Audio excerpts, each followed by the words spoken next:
Hello my dear friends, welcome to our channel. ഞാൻ സുധ. എല്ലാവരും സുഖമായിട്ടിരിക്കുന്നല്ലോ. പണ്ട് സ്കൂളിൽ പഠിച്ചിരിക്കുന്ന കാലത്ത് നമുക്ക് കിട്ടുന്ന ഒരു ഉപ്പുമാവിൻ്റെ രുചി ആരും തന്നെ മറക്കാനിടയില്ല. വട്ടയിലയിൽ വളരെ ചൂടോടുകൂടി കിട്ടുന്ന ആ ഉപ്പുമാവിൻ്റെ രുചി നമ്മുടെ നാവിൻ തുമ്പത്ത് ഇപ്പോഴുമുണ്ട്.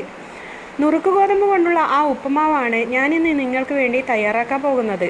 അപ്പോൾ വളരെ എളുപ്പത്തിൽ തയ്യാറാക്കാവുന്ന ആ നുറുക്ക് ഗോതമ്പ് ഉപ്പുമാവ് എങ്ങനെയാണെന്നറിയണ്ടേ? നമുക്ക് വീഡിയോ കാണാം.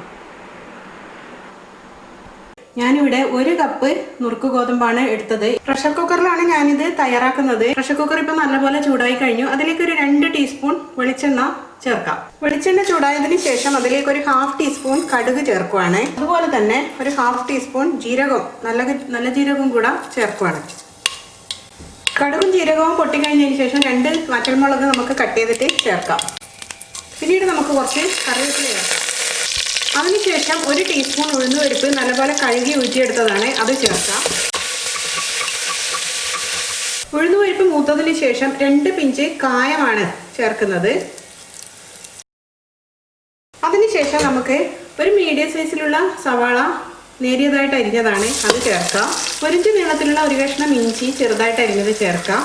ഇനി ഇപ്പം ചേർത്ത് കൊടുത്ത സവാളയും ഇഞ്ചിയും ഒന്ന് സോഫ്റ്റ് ആകുന്നത് വരെ നമുക്ക് വഴറ്റി കൊടുക്കാം. സവാള നന്നായിട്ട് സോഫ്റ്റായി കഴിഞ്ഞു. ഇനി നമുക്ക് ഇതിലേക്ക് ചേർക്കേണ്ടത് നുറുക്ക് ഗോതമ്പാണ്. അത് ഇതിലേക്ക് ചേർക്കാം. എന്നതിന് ശേഷം ഒരു 2 മിനിറ്റ് ഒന്ന് വഴറ്റി കൊടുക്കാം.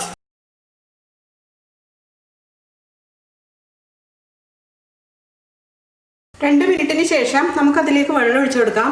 നമ്മൾ ഈ ഒരു കപ്പിന് 1 കപ്പ് നുറുക്ക് ഗോതമ്പാണ് എടുത്തത്, അപ്പോൾ 2 കപ്പ് വെള്ളം. പിന്നീട് നമുക്ക് ഇതിന് ആവശ്യമായിട്ടുള്ള ഉപ്പ് ചേർക്കാം. അടുത്തതായിട്ട് 1 ടീസ്പൂൺ ചെറുനാരങ്ങ പിഴിഞ്ഞ് ചേർക്കാം. ഒരു 1/4 കപ്പ് തേങ്ങയും കൂടെ ഇതിലേക്ക് ചേർക്കാം. ഇനി നമുക്ക് എല്ലാം കൂടെ മിക്സ് ചെയ്യണം. ഇനി ഇതിൻ്റെ അടപ്പൊന്ന് ഇട്ട് കൊടുക്കട്ടെ. അടപ്പിട്ട് കഴിഞ്ഞു. ഇനി 2 വിസിലാണ് വേണ്ടത്. 2 വിസിൽ വന്നതിന് ശേഷം ഞാൻ കുക്കർ ഓഫ് ചെയ്തിട്ടു. ഇനി ഇന്ന് പ്രഷറൊക്കെ പോയിട്ട് നമുക്ക് തുറക്കാം. പ്രഷറൊക്കെ പോയിട്ടുണ്ട്, നമുക്ക് തുറന്നു നോക്കാം. അതിന് ശേഷം എല്ലാം കൂടെ ഒന്ന് നന്നായിട്ട് മിക്സ് ചെയ്യാം.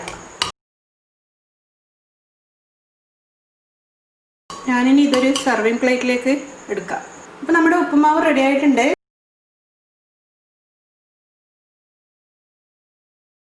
അപ്പോൾ വളരെ ഹെൽത്തിയായ ഒരു ഉപ്പുമാവ് റെസിപ്പിയാണിത്. എല്ലാവർക്കും ഇഷ്ടപ്പെട്ടോ?